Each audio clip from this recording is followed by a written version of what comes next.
bendecir. Amén. Bueno, vamos a la palabra del Señor. Por favor, quiero que abra su Biblia junto conmigo en el libro de Salmos 51, capítulo 51 y versículo 12. Vamos a leer esta mañana este versículo. Yo espero que usted lo atesore en su corazón y que usted y yo podamos aprenderlo. Gracias por estar de pie para leer la palabra del Señor. Gloria a Dios. ¿Listo? Salmo 51, 12. Vuélveme el gozo de tu salvación y espíritu recto me sustente. ¿Lo leemos todos juntos? A la cuenta de 3. 1, 2, 3. Vuélveme el gozo de tu salvación y espíritu noble me sustente. Salmos 51, 12. Otra vez. Vuélveme el gozo de tu salvación y espíritu noble me sustente. Gloria a Dios. Denle un aplauso a la palabra del Señor. Puede tomar su lugar, amada iglesia. Nuestros hermanos que nos ven en casa y que Dios les bendiga. Si usted puede compartir la transmisión de este mensaje, le invito para que pueda hacerlo y la palabra del Señor pueda llegar a muchas más personas y muchos más hermanos. Salmo 51, 12. El versículo es tan claro, el versículo en realidad no necesita demasiada explicación, pero yo quiero hablarle lo que pasa alrededor, lo que hay en el contexto de este versículo. El Salmo 51, como creo que la mayoría sabemos, es escrito por el rey David y es escrito en un tiempo complicado, personalmente, no de reino, sino personalmente. El rey David está pasando una crisis emocional, espiritual, personal. El rey David, como usted sabe, comete un pecado terrible. Todos los pecados son terribles, pues, pero el rey David toma una mujer que no es su esposa. El esposo de la doña andaba en la guerra. David andaban peleando, defendiendo el reino. Y David, que debía de estar en la batalla, dice la Biblia, y no estaba, entonces cae en esa tentación. Y no la puede soportar, sino que envía a traer a esa mujer. Usted sabe, se acuesta con ella y resulta que la mujer queda embarazada. David se asusta y dice: ¿ahora qué hago? Bueno, tiene una idea, manda a traer al esposo, usted sabe, y le dice: quédate esta noche con tu esposa. David, creyéndose más listo que Dios. Nos pasa a veces a nosotros, hermano. Nos creemos más listos que Dios. Y resulta que el esposo de esta mujer es tan fiel, es tan honesto delante de Dios. Y le dice: señor rey, ¿cómo voy a ir yo a dormir con mi esposa y los ejércitos de Jehová están allá en batalla? Y la Biblia dice que le dice: bueno, le dice David, pero de todos modos, ve, yo te doy ese permiso. Y le cuentan a David que este hombre, Usías, fue encontrado durmiendo afuera de la puerta de su casa. Y entonces dice David: pero este hombre tan fiel. Entonces lo invita otra vez al palacio y lo emborracha, fíjese usted. Le lleva ahí un par de gallos, de coronitas, y le dice: alegrémonos, hombre. Yo sé que ustedes no las conocen, pero lo emborracha, hermanos. Y luego le dice: ve y acuéstate con tu esposa. El hombre tan fiel, hermanos, y todo borracho, va y se queda a dormir afuera de su casa otra vez. David dice: no, este es demasiado fiel. De plano ha de ser de gracia y verdad de Huehuetenango. Entonces le da una carta a él mismo, hermanos, y le dice: llévasela y preséntala a Joás, al capitán. Y le lleva, hermanos, la carta y se la presenta. Y él lee la carta y dice que lo ponga al frente de la batalla, lo más recio. Y ahí ponen, hermanos, a este hombre honesto, fiel, íntegro. Y lo llevan y obviamente muere. Cuando le llega la noticia al rey, David dice: bueno, de todos modos la espada un día mata a uno, otro día mata a otro. Y se calla todo. Entonces dice: bueno, la mujer ya es viuda, ahora la manda a traer y pasa ella su luto, dice la Biblia, y luego ya ahora es una más de las mujeres de David. Pero Dios está viendo todo de arriba. Y Dios ama a David y Dios lo quiere rescatar de eso. El día cuando usted se sienta confrontado por la presencia de Dios o por la palabra de Dios, no crea que es porque Dios lo ha rechazado, lo ha odiado. Es porque nos ama y porque dice: hijo, tienes que arreglar eso. Y a veces hay cosas en nuestra vida que no funcionan porque Dios le está diciendo: hasta que arregles esto. Y el profeta Natán, otro hombre de Dios, llega delante de David, le cuenta una historia, ustedes saben, le dice: había un hombre que tenía muchas corderitas y había otro que tenía solo una.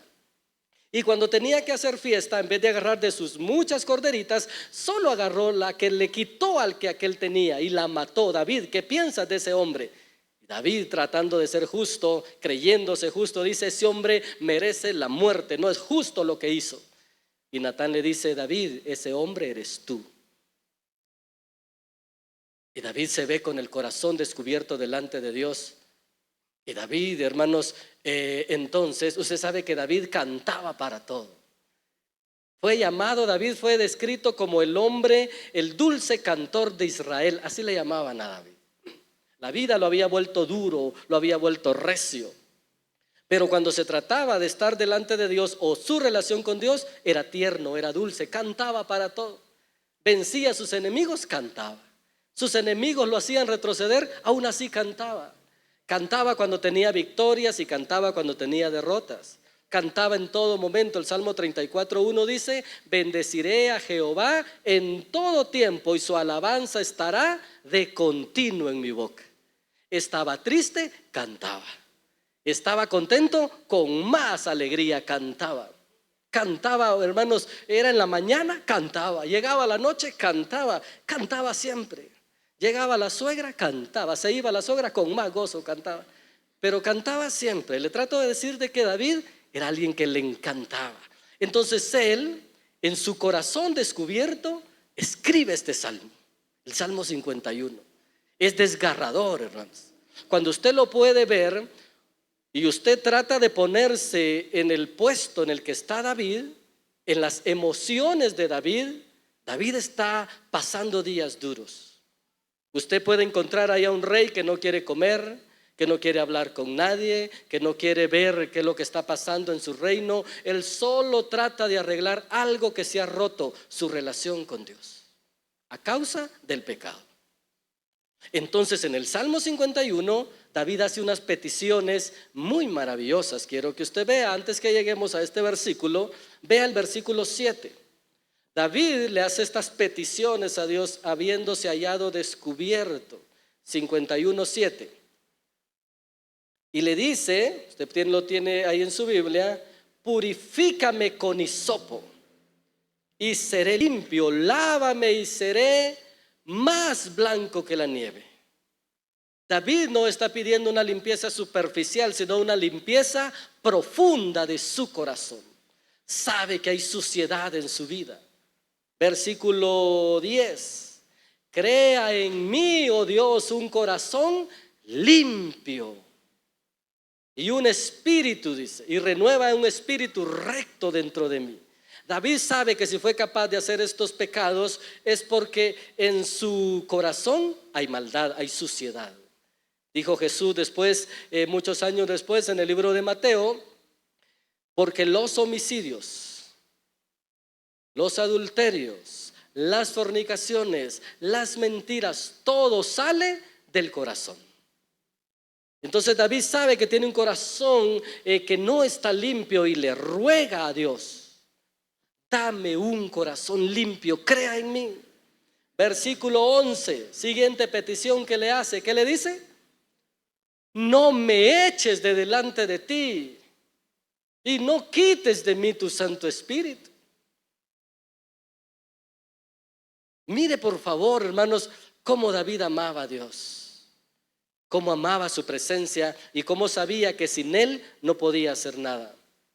No pide por el reino, no pide con temor de que Dios le quite la corona, que Dios le vaya a decir otra cosa. No. David solo tiene algo en su corazón y es: no me eches de delante de ti.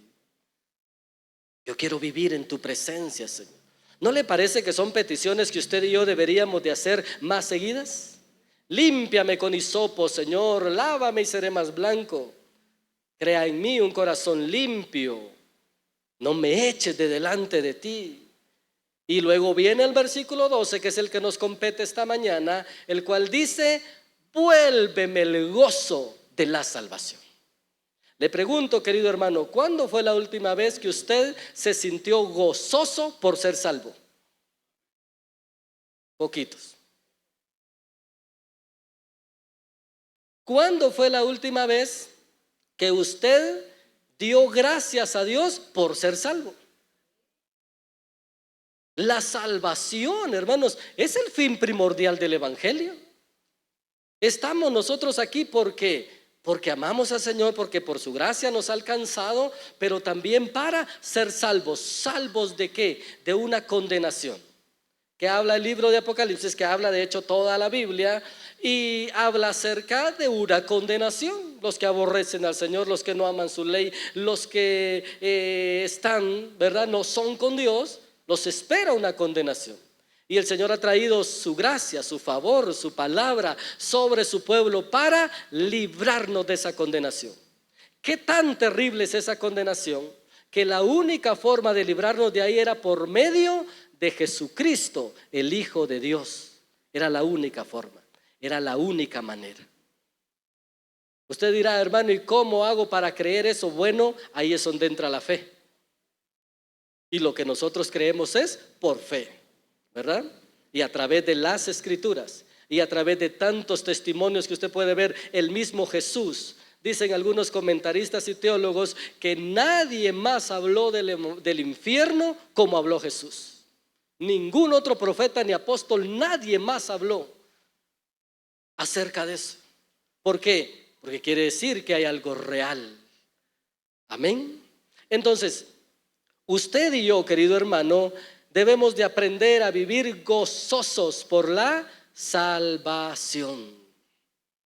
A eso nos llamó el Señor. Hechos capítulo 2 y verso 46. Hechos 2:46.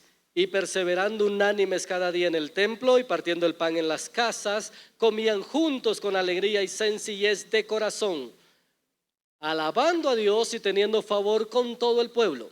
Y el Señor añadía cada día a la iglesia, ¿a quiénes? ¿A quiénes? Los que habían de ser salvos. ¿Para qué nos añade el Señor acá? Para ser salvos. Para vivir en salvación, para alegrarnos en la salvación.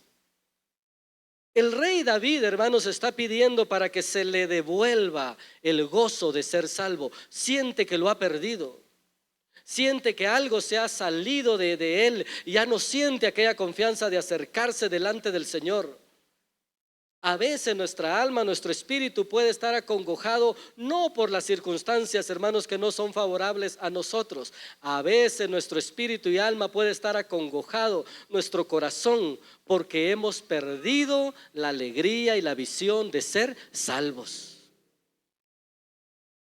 No lo hacemos regularmente. No nos levantamos una mañana y nos postramos y decimos: Señor, gracias por mi salvación. ¿Quién lo hace? Lo hacemos muy poco. Y eso, olvidar que somos salvos, añade, hermanos, congoja, tristeza a nuestro corazón, porque creemos que nuestra esperanza está en la tierra y pensamos igual que los demás mortales. Pensamos todo, ¿verdad?, que somos mortales, y decimos: pero es que el otro se angustia, por eso yo también. Y el Señor dijo: no se angustien. No se angustien, yo estoy con ustedes y al final de esta vida yo estaré esperándolos en la vida eterna. Ese es el premio del evangelio. No es prosperar. ¿Puede prosperar? Sí. ¿Te quiere Dios prosperar? Claro, y Él es el dueño de todo y te va a dar. Si tú eres fiel en lo poco, te pondrá en lo mucho. ¿Te va a darle, Señor, los anhelos de tu corazón? Sí, pero su fin primordial no es ese. Su fin primordial por el que Cristo murió en la cruz del Calvario es que al final de esta vida todos nos encontremos en la vida eterna con Cristo Jesús y vivamos así para siempre. Ese es el premio del evangelio. Ese es el premio del Evangelio. Cuando no lo entendemos bien, nos complicamos nosotros con los demás, ¿verdad? Yo recuerdo, por ejemplo, cuando este cantautor cristiano guatemalteco, Julio Melgar, ¿se acuerda? Enfermó, ¿verdad? De un cáncer de páncreas y todas las especialidades que usted quiera y no pudo ser sanado. Todos a orar por él, ¿verdad? Todo el que tenía incluso el don de sanidad y no fue sanado. La gente podía decir, ¿y entonces dónde está Dios?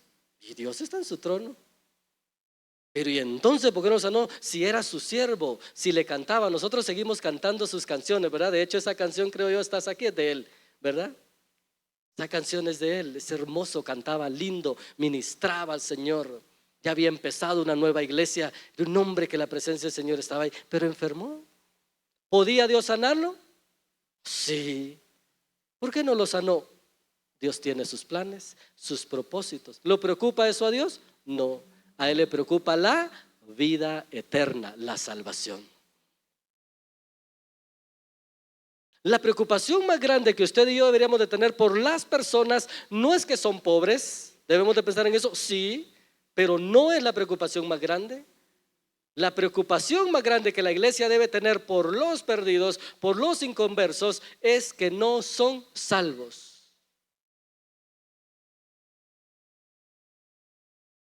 Estaba leyendo hace poco un libro y en el libro hay un testimonio de un pastor de Estados Unidos que tuvo un sueño. Y el sueño, él lo cuenta, dice, soñé que estábamos en una fila en el trono de Dios. Al fondo la gloria de Dios y uno parado, extremadamente hermoso. Y estábamos ahí. Y estábamos todos ahí. Yo traté, dice él, de conocer a algunos que estaban conmigo en la fila y eran algunos predicadores, los reconocí, eran algunos hermanos. Pero luego había otra fila, dice, donde estaba otra gente. Estaban amargados, estaban tristes y cada uno cuando iba pasando iba siendo echado a un horno de fuego. Y él dice que en el sueño se queda viendo a algunos y alguien empezó a verlos.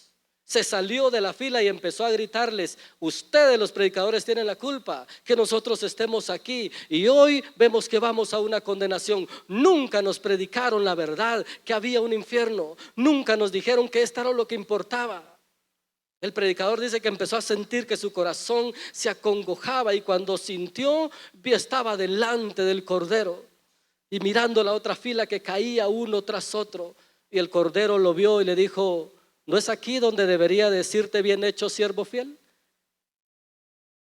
Despertó y pegó el grito y dijo: Señor, te prometo que voy a hablar de la salvación, voy a hablar del infierno, voy a hablar de la vida eterna. Porque eso no será el día que usted y yo lleguemos, hermano, delante del Señor. ¿Qué es lo que va a contar? ¿Qué es lo que va a contar? Si todo lo terrenal se quedará aquí. Todo lo que hayamos logrado, mire, debemos de esforzarnos por alcanzar nuestros objetivos, metas personales. Sí, hágalo, claro que sí. Recibirá el honor, el aplauso aquí en la tierra. Si le sirve al Señor, eso se va a añadir a su fe y usted va a ser más útil para Dios, sí. Pero al llegar a la vida eterna, usted no podrá decirle: pero es que fui el mejor médico de la ciudad, pero es que fui el mejor arquitecto, pero es que fui el mejor abogado, pero es que fui el gran empresario de la ciudad. Eso no valdrá delante del Señor. Lo único que valdrá es la sangre del Cordero delante o encima de nosotros, que nos limpia de todo pecado y de toda maldad. Lo que valdrá son las palabras de Jesús: bien hecho, siervo fiel, entra al gozo de tu Señor. Eso es lo que vale, querida iglesia. Eso es lo que cuenta. Filipenses 2:12. Filipenses 2:12. Por tanto, amados míos, como siempre habéis obedecido, no como en mi presencia solamente, sino mucho más ahora en mi ausencia, ocupaos. ¿En qué? En vuestra salvación. ¿Cómo? Con temor y temblor. cada vez que usted va a hablar, cada vez que usted va a hacer algo, hay algo que debería sacudirnos el corazón y decir, ¿esto me puede mandar al infierno? ¿Sí o no? Cuidar, ocuparnos en nuestra salvación. Aquí puede salir alguna pregunta que ha causado debates de hace muchos años. ¿Se pierde o no se pierde la salvación? Le pregunto, ¿se pierde la salvación o no se pierde? Desde el día que usted creyó en el Señor Jesús, si usted viene a la iglesia y todo, le pregunto, de ahí para adelante, usted vive 20, 30, 40, 50 años más, ¿puede perder la salvación? ¿Sí o no? ¿Sí o no?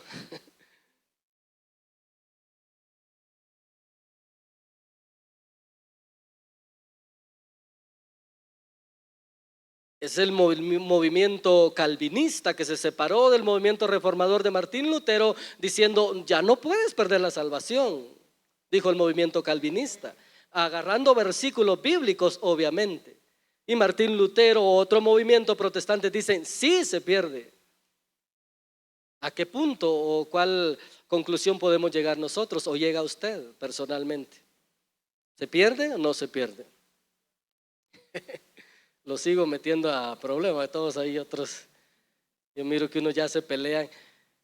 Deje que la Biblia le responda. Bueno, usted puede encontrar, por lo menos hay un versículo en Juan, perdone que no lo traigo, donde Jesús declara y dice, estas son mis ovejas, las que el Señor me ha dado, las que mi Dios, mi Padre me ha dado. Y el que está en mi mano, no habrá quien lo arrebate jamás. Entonces usted dice, ¿cómo se va a perder entonces la salvación? Pero usted nota entonces otro versículo como Filipenses que al final dice, ocúpense en su salvación con temor y temblor. Hebreos capítulo 2 y verso 1. Hebreos 2:1. Por tanto es necesario que con más diligencia atendamos a las cosas que hemos oído, no sea que nos deslicemos. 2. Porque si la palabra dicha por medio de los ángeles fue firme y toda transgresión y desobediencia recibió justa retribución. 3. ¿Cómo escaparemos nosotros si descuidamos una salvación tan grande? ¿Se puede descuidar la salvación? Sí. ¿Se puede perder? Ezequiel capítulo 18 y verso 24.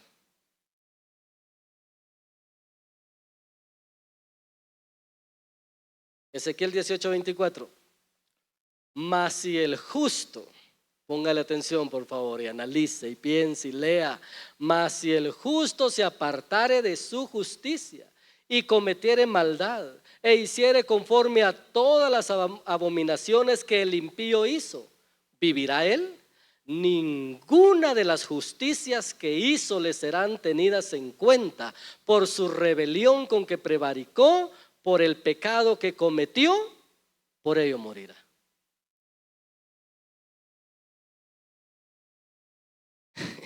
O sea, un hombre, una mujer fiel al Señor desde niño, adolescente y fiel al Señor, hasta buscó con quién casarse porque quería servirle bien al Señor, se casó, sirvió en la iglesia y todo, 60, 70, 75 años y dijo, voy a probar qué es el pecado.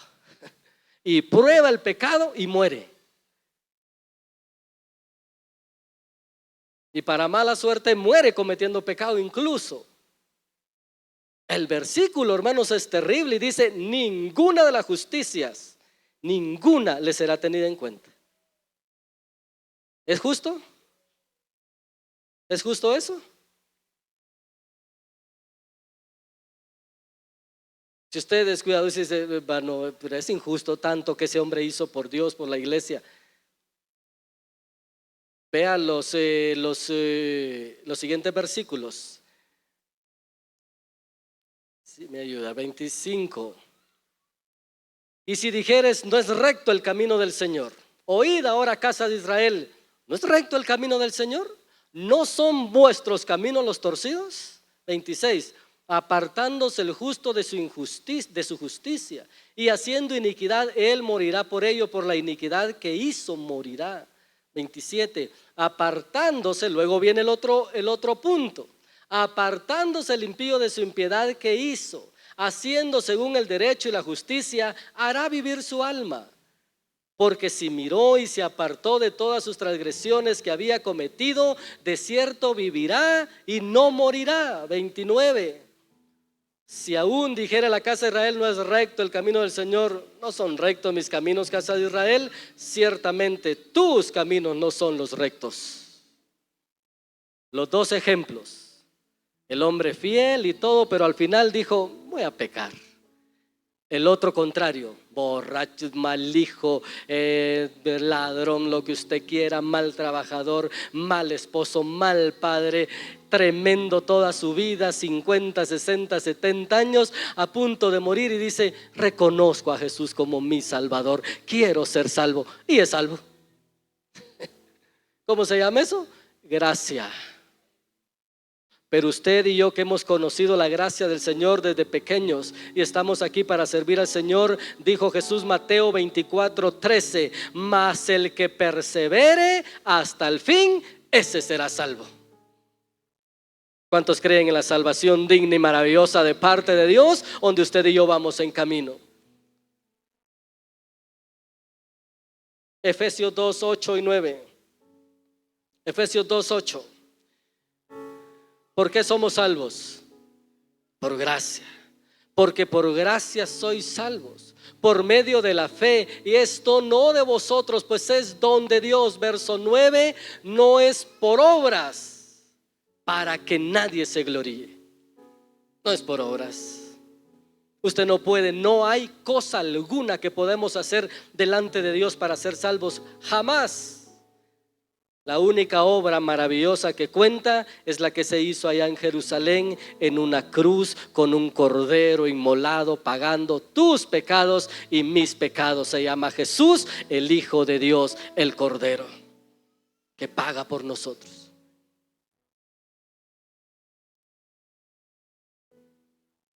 Cuentan una anécdota, es una anécdota, que un pastor muy famoso y que había predicado toda su vida, murió y llegó al cielo. Cuando llegó al cielo estaba un ángel hermoso esperándolo y le dijo, ¿tú crees que debes de ser salvo? Y él dijo, sí, lo creo.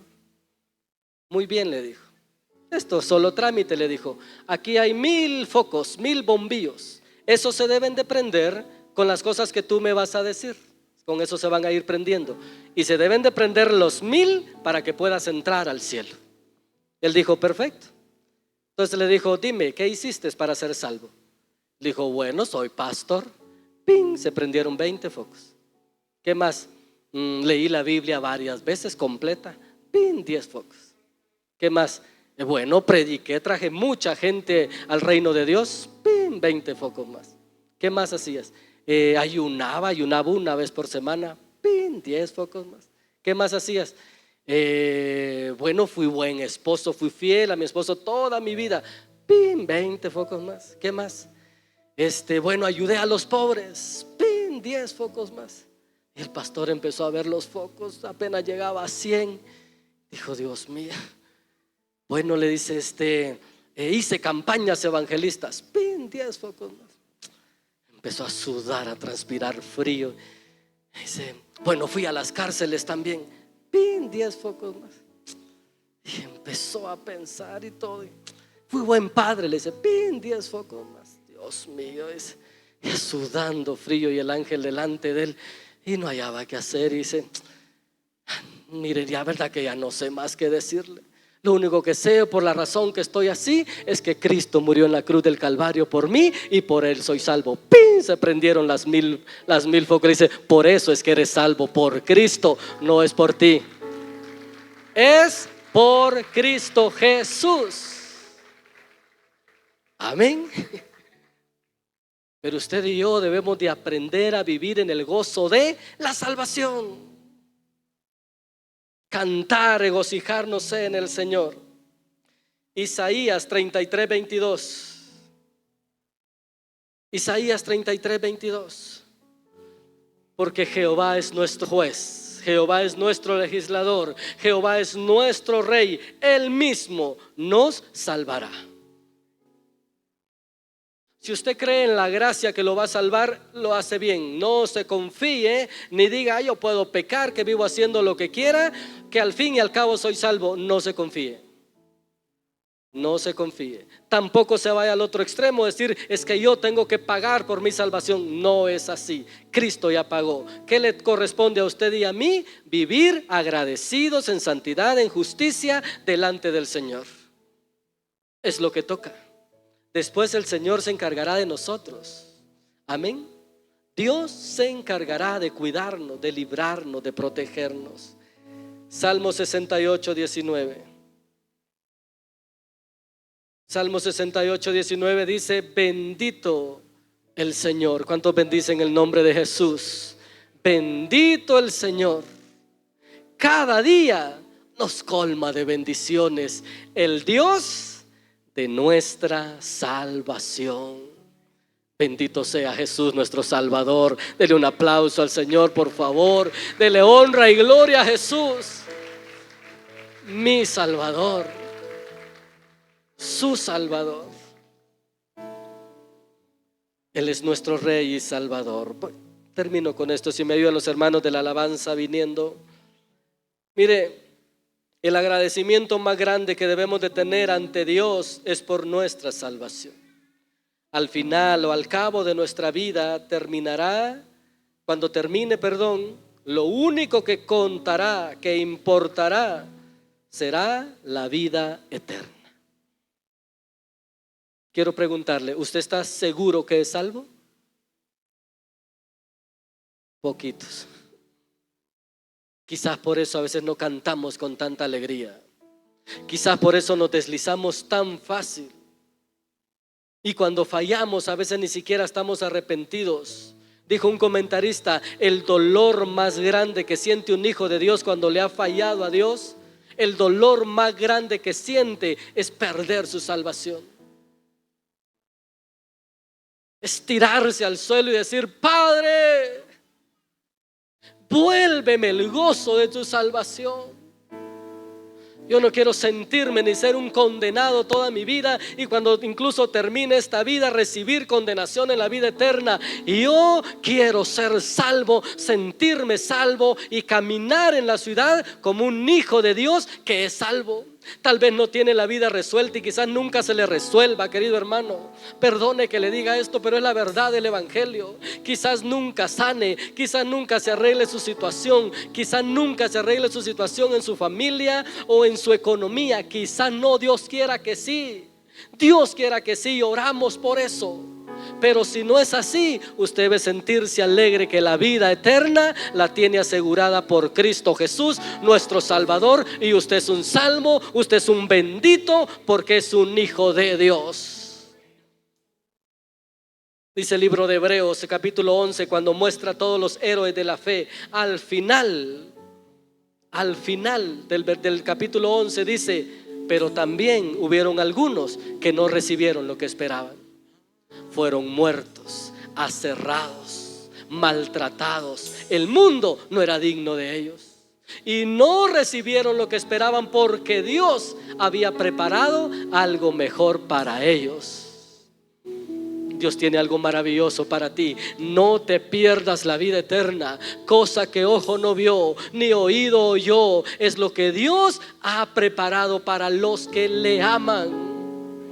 No te pierdas la vida eterna, por favor, y vive agradecido por ser salvo. ¿Cuántos están agradecidos por ser salvo? Amén. Póngase de pie, por favor. Dele un aplauso fuerte al Hijo de Dios que pagó por nuestra salvación. Vamos, ese aplauso tiene que ser mejor. No le están ofreciendo prosperidad, casa, carro. No. Es la vida eterna en Cristo Jesús. Es ser salvo.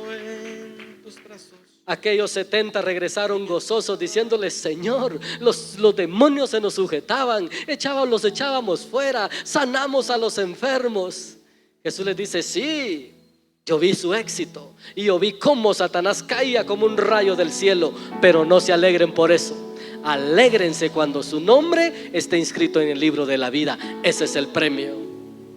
Ese es el premio del Evangelio y de nuestra fe. Primera de Pedro 1:9. Primera de Pedro 1:9. Pedro le escribe a la iglesia y dice: obteniendo el fin de vuestra fe, que es la salvación de vuestras almas. Si Dios lo quiere sanar, lo va a sanar. Sí, y Dios lo puede sanar. Le repito, aquí oramos para que usted sea sano. Dios lo quiere prosperar, sí, y aquí oramos para que usted sea prosperado. Pero lo que más oramos y lo que más arde en nuestro corazón, y me tiembla el corazón cada vez que vengo a predicar, es que esté predicando la verdad.